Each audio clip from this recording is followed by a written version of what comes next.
was started by Qutbuddin Aibak, but before it was set up by Muhammad Ghori, who came to India in 1191 and attacked the territory of Prithviraj, in which first battle of Taran took place. In this battle, Muhammad Ghori was defeated, and in second battle of Panipat, 1192 AD, Muhammad Ghori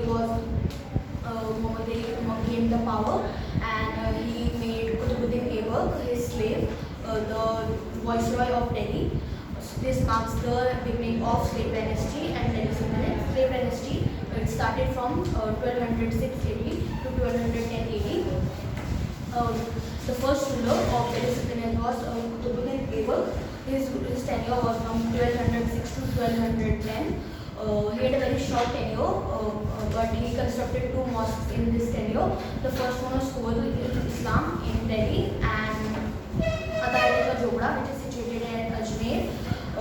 Qutbuddin Aibak started the construction of Qutub Minar in the honor of famous Sufi saint Qutbuddin Bakhtiyar Kaki. Qutbuddin Aibak was given the title of Lal Baksh for his generosity. Basically, he was a slave of Muhammad Ghori, but he rose to the power of viceroy due to his loyalty to his master. He died by playing Chaugan in 1210. He was succeeded by Aram Shah, but then the Aram Shah was killed by Iltutmish, and Iltutmish became the second ruler of slave dynasty. Iltutmish is considered as the real consolidator of slave dynasty and the powers of the Qutbuddin Aibak. He completed the construction of Qutub Minar. During the Iltutmish, the area of the Delhi Sultanate also increased. As you can see here, the power between when there was Qutbuddin Aibak, it was very small. It was situated between Delhi, and where Iltutmish came, the empire spread vast apart. Next, Iltutmish, he saved Delhi from Genghis Khan. In order, he rejected the shelter to Khwarizm Shah. He started Ikta system. Ikta system was that the higher paying officers like generals were not given salary. Instead of that, they were given a small piece of land through which they can cultivate their areas and live their own life. He made the group of 40 nobles known as Turkan-e-Charigani or Chalisa. The 40 nobles were also slaves of Qutbuddin Aibak. He made the group and treated them luxury because he thought that they would also conspire against him like he conspired against Aram Shah. The next ruler was Razia Sultan. Before Razia Sultan, one the son of Iltutmish succeeded him. Iltutmish also came to the power by killing Aram Shah. Iltutmish first was a slave of Qutbuddin Aibak. Then he killed Aram Shah and became the son-in-law of Qutbuddin Aibak. Iltutmish is also termed as the father of tomb building. Razia Sultan, she came in power from 1236 to 1236, and her tenure was 1236 to 1240 AD. She was the first and the last woman Muslim ruler of medieval India. She sent an expedition to Ranthambore.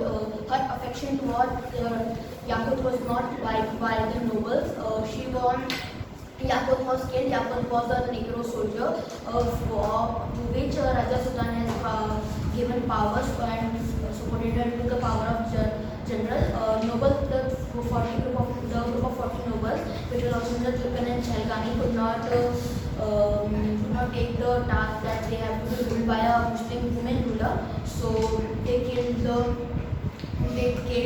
Razia Sultan. They first sent Al-Dunya, the governor of Batinda, to kill Razia Sultan, but Razia Sultan married Al-Dunya. Later they both were killed. Razia Sultan was a bold lady. She used to attend court meetings. She used to do trade. She used to wear the colorful dresses which were restricted in Muslim religion. She used to also ride the horse.